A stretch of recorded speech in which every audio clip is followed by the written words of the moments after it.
Hare Krishna Prabhuji.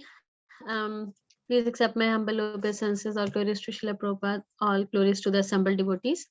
Thank you, Prabhuji, for giving us chance to speak. So, basically, in Bhagavad Gita 17:15, we can recite together Anudvek Karam Vakyam. Anudvega Karamba Anudvegakaram vakyam Satyam Priya Hitam Chayat. Satyam Satyam Priyahitam Priyahitam Chayat Swadhyaya Bhyasanam Chaiva. Swadhyaya Swadhyayabhyasanam Chaiva Vangmay Tap Uchyate. Vanmayam Vanmayam Tapa Uchyate. So, translation as it is, austerity of speech consists in speaking words that are truthful, pleasing, beneficial, and not agitating to others, and also in regularly reciting Vedic literature. So, I would just read the purport by Srila Prabhupada and then we will discuss. So, in this, Srila Prabhupada is saying that one should not speak in such a way as to agitate the minds of others. Of course, when a teacher speaks, he can speak the truth for the instruction of his students. But such a teacher should not speak to those who are not his students if he will agitate their minds. This is penance as far as talking is concerned. Besides that, one should not talk nonsense. The process of speaking in spiritual circles is to say something upheld by scriptures. One should at once quote from scriptural authority to back up what he's saying. At the same time, such talk should be very pleasurable to the ear. By such discussions, one may derive the highest benefit and elevate human society. There is a limitless stock of Vedic literature and one should study. This is called penance of speech. So if we want to discuss about what is speech, how to speak. So basically we have to speak in such a way which is backed up by shastras, and not any shastra but by shastra such as Bhagavad Gita as it is, um, and also from whatever we hear from our acharyas in the disciplic succession. So this also austerity of speech is also very important because speech can also cause violence to others. So this is the highest form of non-violence, and I'm lucky enough to learn it directly from Harivilas Maharaj. So he told me, if you want to we want to speak, you speak as if, which is like truthful. But truthful also we have to figure out if we are speaking truth. If it is, if someone asks that is it a truth that this person whom I'm running after and he's about to kill that person, he's in great anger, and I just say yes, he's right now hiding there. So that truth can take that other person's life. So we have to see that the words are not only truthful, but they are basically not harming others, and also it is pleasing, and but it's pleasing and appeasing others is very different. So it should be pleasing to Lord Krishna himself and our gurus and acharya. It is beneficial. So if I talk right now with you, I can talk for hours about, let's say, any mundane topic, any mundane thing which I'm doing.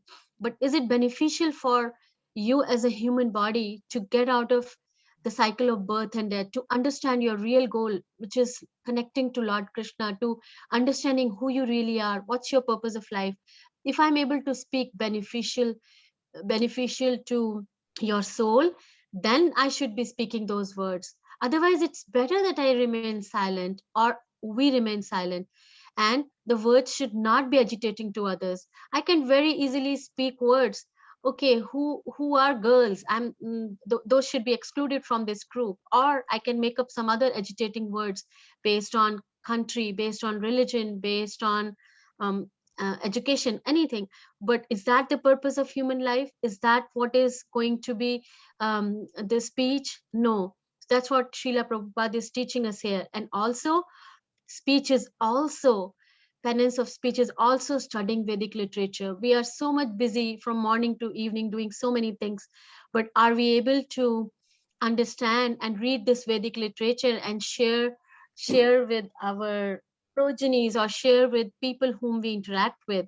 So that's where it is. We have to avoid all kind of prajalpa. Whatever is not Krishna consciousness, it is prajalpa. Whatever is basically talking about Lord Krishna, about his various forms, and about discussion, Krishna Katha, like I've seen his case Radhika Gopinath Prabhu even taking our classes when he's shifting, when he's in India or he's in different time zone or he's traveling, still he is able to give that speech association to us. And the words which we are talking, if they are backed up by like by scriptures, then that is what it is. Like I've heard, I was in a meeting incidentally with Prabhuji for talking about farm community, and it's like it highlights not only what Prabhuji is describing about, but also it's backed up by shastras. So that is called the penance of speech, and speech is something we use with our tongue. And in my personal thing, because what I've learned from my shikshas and dikshas guru, that speech, the best speech is Hare Krishna, Krishna Krishna, Hare Hare, Hare Ram, Ram Ram, Hare Hare. And I will just quickly in 30 seconds share with you all one interesting thing which I saw on WhatsApp. We got a lot of WhatsApp in everywhere in Corona time, but I got an interesting WhatsApp where one Prabhu from Pune congregation, he says that his mother lost his memory. Whenever we, and she was there, right there, and they were asking her, Mataji, how are you after the accident? And she says, Hare Krishna, Krishna Krishna, Hare Hare, Hare Ram, Ram Ram, Hare Hare. Mataji, where do you live? Mataji, what do you want to eat? Her answer was same. So I just hope and pray that each of us develop the same austerity of speech, and seeking your blessings that I also am able to become part of the same learning austerity of speech. Hare Krishna. Hare Krishna. Thank you. Very well done. So please put in your scores.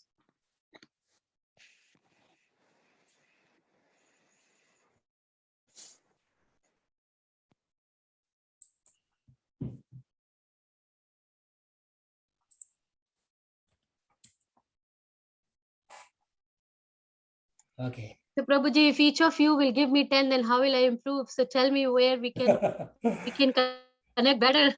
So I need your critical comments, Radhika. Yeah, critical comments as in, first of all, you should have come prepared with a PowerPoint presentation, because that was the criteria. If you had done the same thing with PowerPoint, you would have received a 10.5. Yeah, you repeated whatever Srila Prabhupada said. Whatever the acharyas say, we have to follow that as our life and soul, because they are seeing from a different perspective. They are seeing from a spiritual perspective, so which is very important for us. So yeah, those were my comments. Thank you, Prabhuji.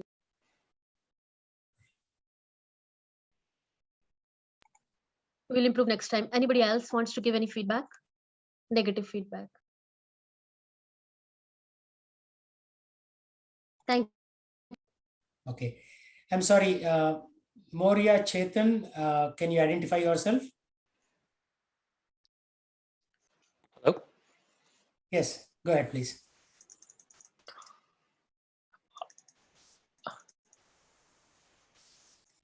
My Zoom app is kind of hung, so I'm not able to see anything or not able to operate my Zoom app. But we can hear you. Yeah. Sorry, this is Moria here. I basically, I think I met you a year back. Oh, very good. Very good. Thanks for joining. Yeah, so I'm, no problem. So what we are doing is we are asking students to present one verse of the Bhagavad Gita so that they can practice speaking on the Bhagavad Gita topic. So now let's switch gears. Thank you, Moria, for joining. So, Tisha Mataji, are you there online?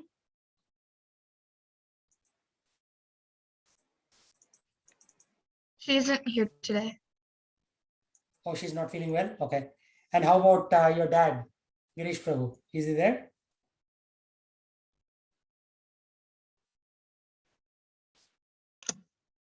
Okay, that's fine then. Maybe we'll have them do next week. So let's dive into Bhagavad Gita. Let me share my screen.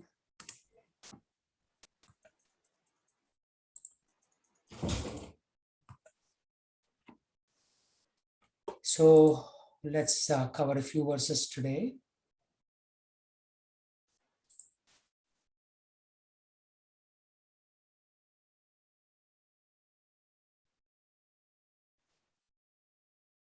Okay, let's talk about knowledge.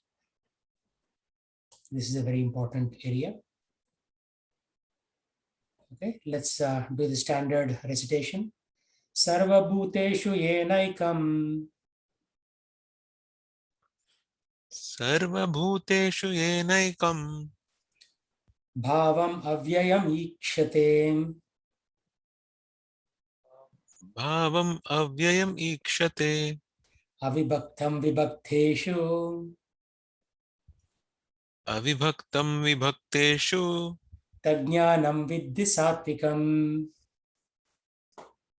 तज्ज्ञानं विद्धि सात्विकम्. So the translation of this verse is the knowledge by which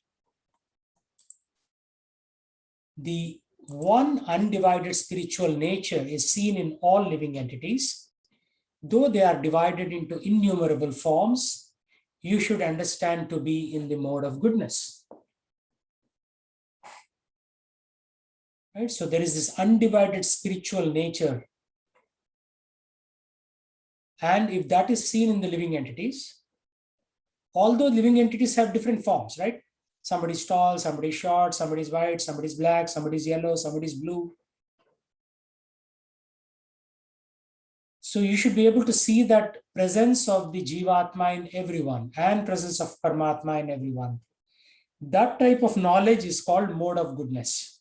Means Sattva Guna. In Sattva Guna, you should see everybody as a soul. Ah, here is a soul. Here is a soul struggling in the material world.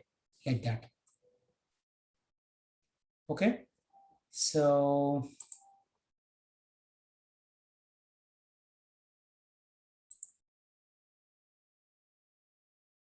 let's see who can talk.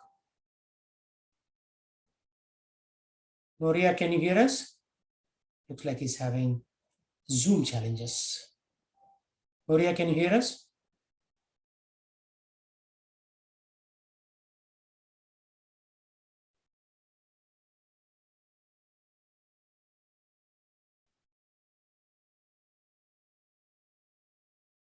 Okay, Sanskriti, please read this purport.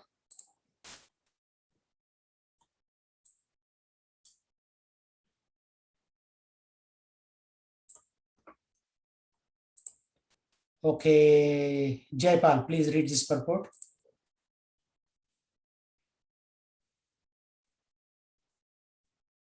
Yes, Prabhuji.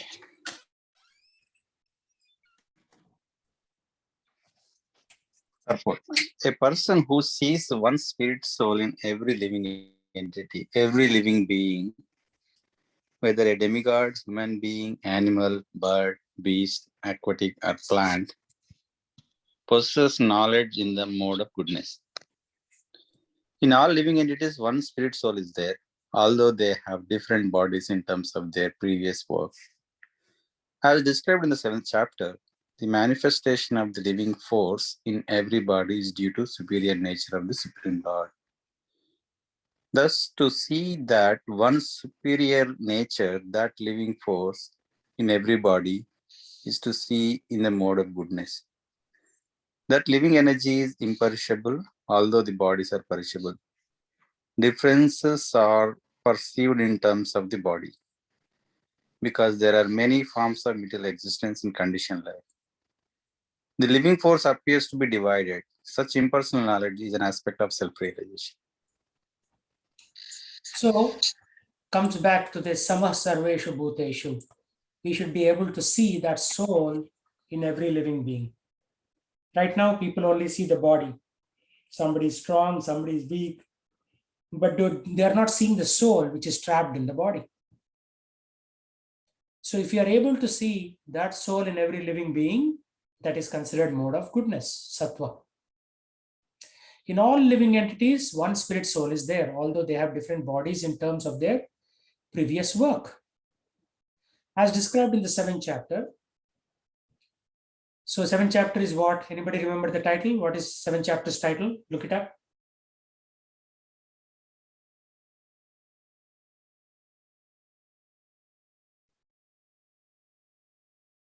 Nobody has the Bhagavad Gita book with them? What is the title of 7th chapter? Knowledge of the absolute. Yes. So we are talking about the nature of the Supreme Lord or the absolute truth. Param Satyam, that is the Sanskrit term.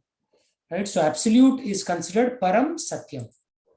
So not everybody can understand or appreciate this particular fact that the Lord is the Param Satyam. Satyam Param Dhimahi, as it said in Srimad Bhagavatam. So if you are able to see that there is a living force in everybody, and that is due to the Supreme Lord, that is in the mode of goodness. Very few people can see that. Most of the people see, oh, he is a African American, or he is a Chinese, like that, right? We, even in our language, day-to-day language, we always talk in terms of those aspects. We don't really go deeper. So we need to come to the platform of goodness. Right now, we are apparently not in the platform of goodness. So let's see what else Krishna says. Pritatvena tu yajnanam. Pritakvena tu yajnanam. Nana bhavan pritak vidhan. Nana bhavan pritak vidhan. Veti sarveshu bhuteshu. Veti sarveshu bhuteshu. Tajnanam viddhi rajasam. Jnanam viddhi rajasam.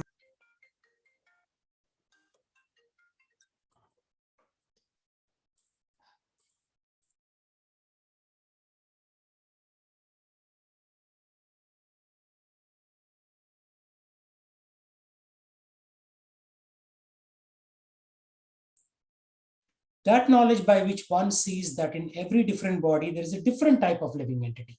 That is mode of passion.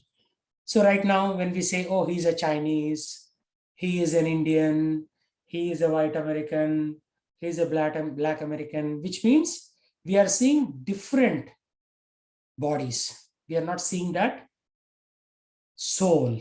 That is mode of passion. That's why almost everybody is in the mode of passion.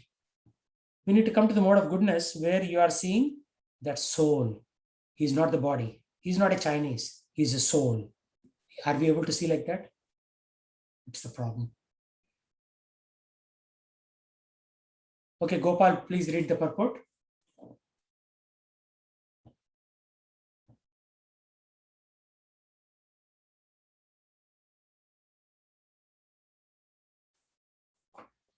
Sure, Prabhuji. The concept that material body is the living entity and that with the destruction of the body, the consciousness is also destroyed is called knowledge in mode of passion. According to that knowledge, bodies differ from one another because which manifest consciousness. The body is itself the soul, and there is no separate soul beyond the body. According to such knowledge, consciousness is temporary, or else there is no individual souls, but there is an all-pervading soul which is full of knowledge, and this body is a manifestation of temporary ignorance. Beyond this body, there is no special individual or subscriptions products of the mode of. Okay, very good. So this actually further explains what Prabhupada was saying earlier, that if you say that everybody is different, and then you don't acknowledge that there is the soul, that is the mode of passion. And also that there is no supreme soul, right? Beyond the soul. Jivatma, Paramatma. So Jivatma is us, Paramatma is the super soul. So if you don't acknowledge those two, then it is considered mode of passion.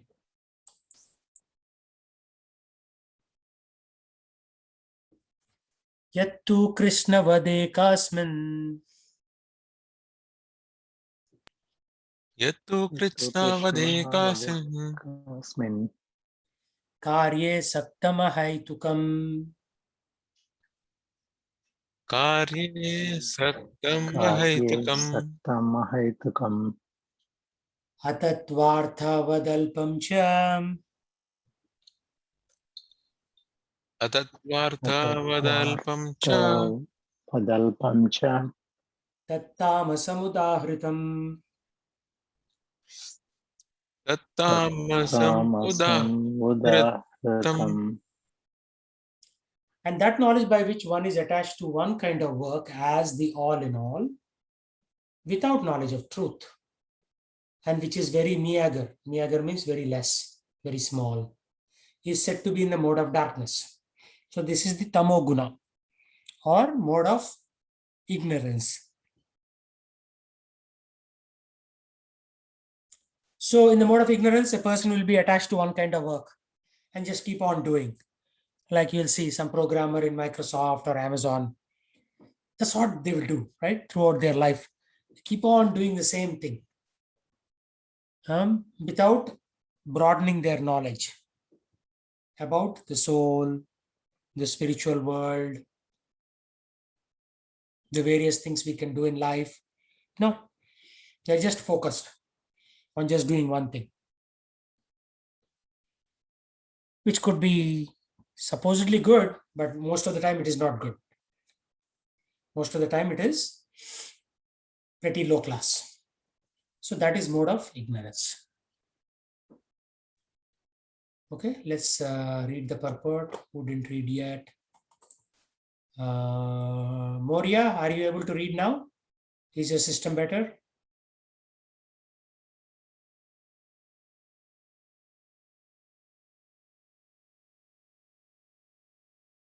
Okay, so maybe Anisha, can you read?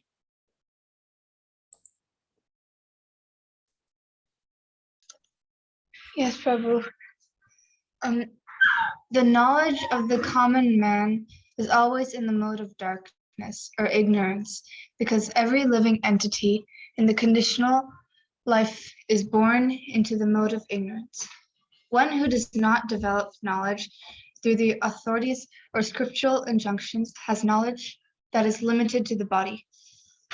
He is not concerned about acting in terms of the directions of scripture. For him, God is money, and knowledge means the satisfaction of bodily demands. Such knowledge has no connection with the absolute truth. It is more or less like the knowledge of the ordinary animals, the knowledge of eating, sleeping, defending, and mating. Such knowledge is described here as a product of the mode of darkness. In other words, knowledge concerning the spirit soul beyond this body is called knowledge in the mode of goodness, knowledge producing many theories and doctrines by dint of mundane logic and mental speculation is the product of the mode of passion, and knowledge concerned only with keeping the body comfortable is said to be in the mode of ignorance.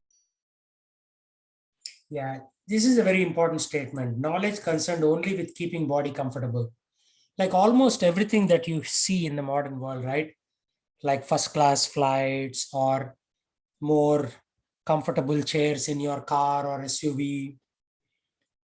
wherever, or better air conditioning system, all this knowledge to make the body comfortable is considered to be ajnan, mode of ignorance. And whenever you have many theories and doctrines, people come up with this theory or that theory, that is mode of passion.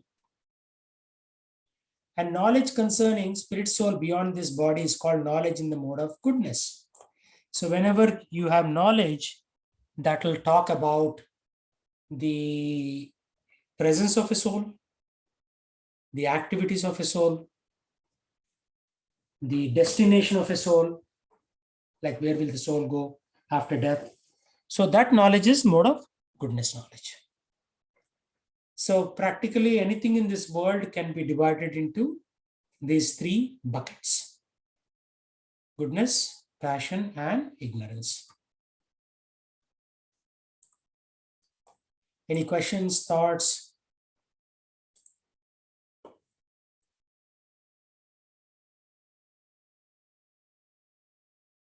Questions, thoughts? So Anisha, are you working on your drama? Every student is supposed to create this mini few minutes drama on 3 modes of material nature. Have you started working on it? No, I haven't started yet, but I will start soon. Thank you. Thank you for doing that. So Jaipal Prabhu, have you?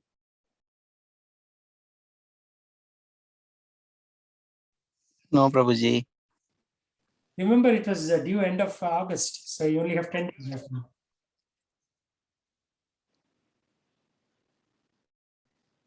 Okay.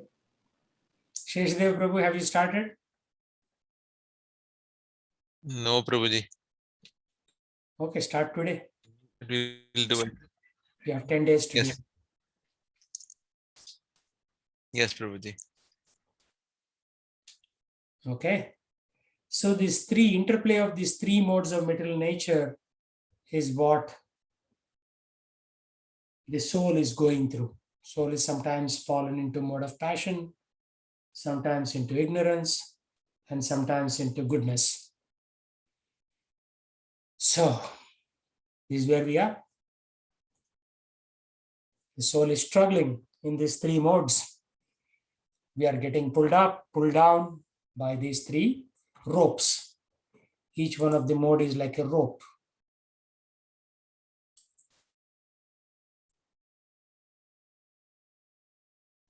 Niyatam sanga rahitam. Niyatam sangarahitam. Araga dveshtaha kritam. Araga dveshatah kritam. Afala prepsuna karma. Afala prepsuna karma. Yattat satvikam uchyate. Yattat satvikam uchyate. So now we are talking about satvikam, means mode of goodness. Sattva is mode of goodness. Satvikam means being in the mode of goodness. In the mode of goodness. Okay. That action which is regulated and which is performed without attachment, without love or hatred, and without desire for fruitive results is said to be in the mode of goodness.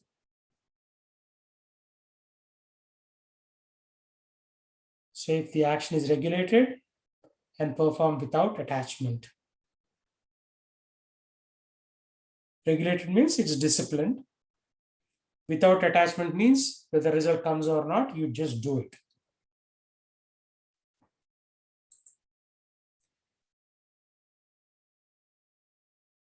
So, Anisha, can you read the purport?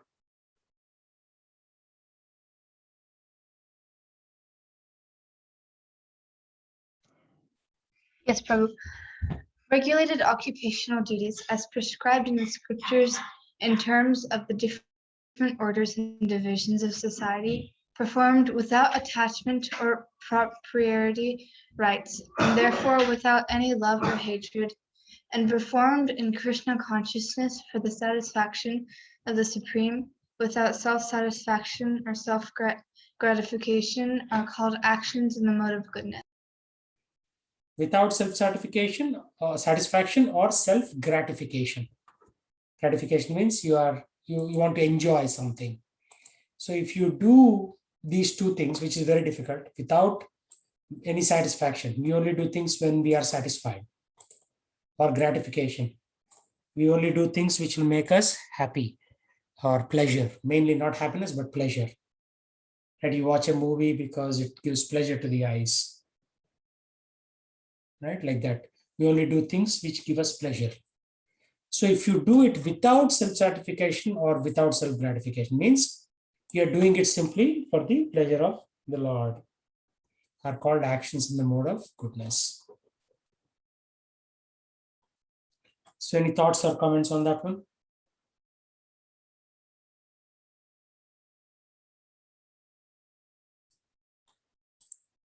Okay, let's do the next one.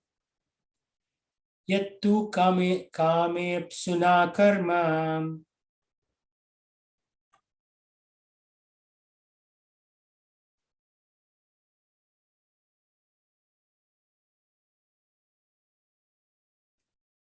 Sahankarena va punaha.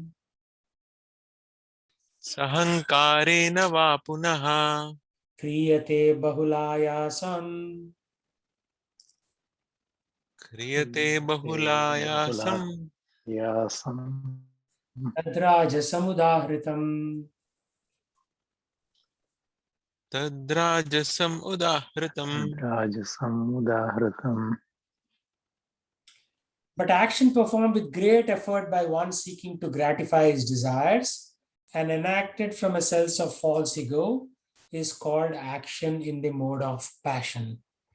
Means in the mode of passion, you just want to enjoy. Gratify desires means, gratify senses means you will do things which make your senses happy. It may be good for you or not, but you do things. Like if you look at the whole entertainment industry in America or in the world, it's all designed to make your senses excited. If you're watching one movie, it'll encourage you to watch the second movie, like that.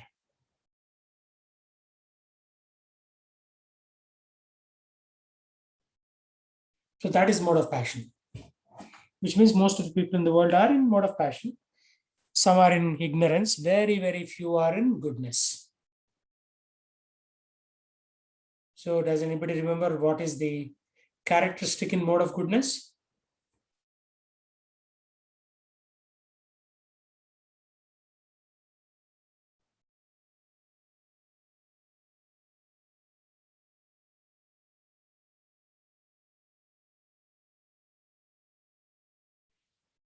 Okay, you can think about it and go back to Bhagavad Gita and read it one more time. So let's open it for discussion, because discussion is more important than just reading. So any thoughts on what we just read today? Can anybody summarize for me what are the three things we talked about today?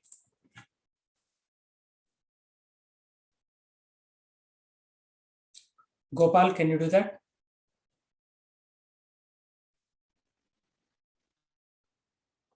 We talked about mode of ignorance, mode of passion, and mode of goodness.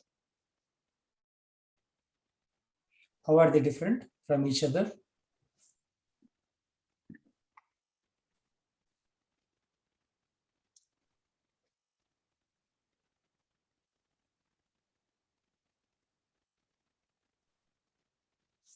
Mode of passion means working in for some sort of fruitive result to work hard. Mode of ignorance means working, whether it's good or bad, working under ignorance.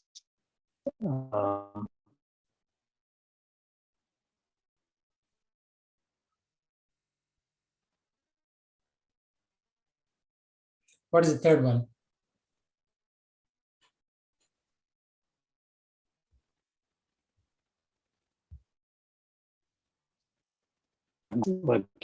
Working under influence of goodness, which will lead to path of, with bhakti or process, will lead to slowly, gradually lead to bhakti or devotional service.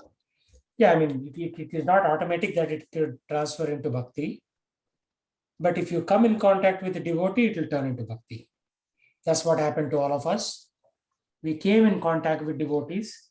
Therefore, devotees taught us this process. And now we are all in bhakti.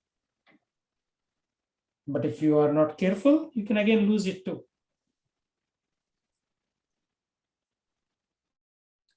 Okay. Any other thoughts from anybody?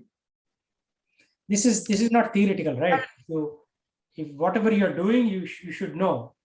Am I doing in passion? I'm doing in goodness. I'm doing in ignorance. Or I'm doing it because some of my relative wants me to do it with no clue, right? You're just doing because society wants you to do it. So one should know this is a practical thing. It's not a theoretical thing. Why am I doing? What am I doing? What I'm doing? One should come to that conclusion. Okay, we'll have a short class today. We covered 4 verses. We'll meet again next week. Thank you very much.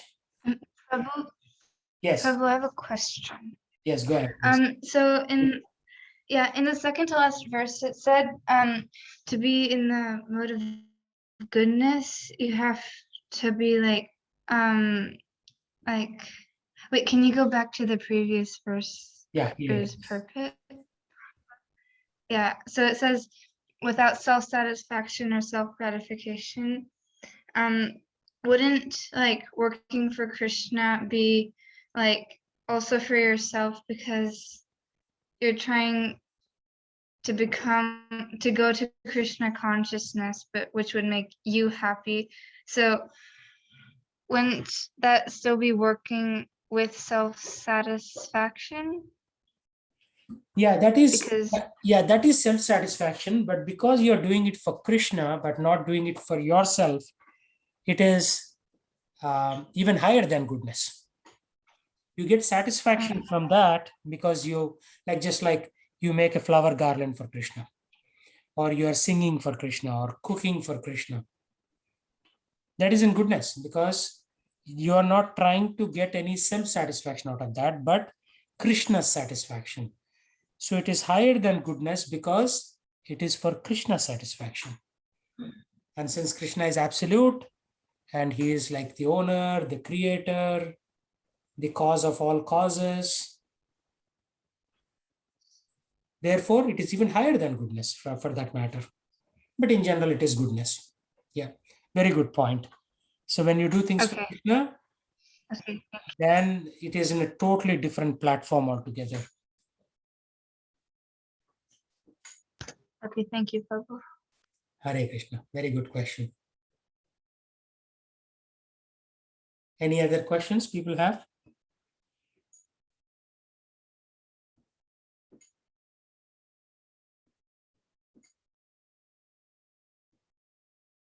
Okay, if not, we'll meet you next week. Hare Krishna. Hare Krishna, thank you. Hare Krishna. See you next week, Maurya. I know you had some issues today, but hopefully Zoom will work next week.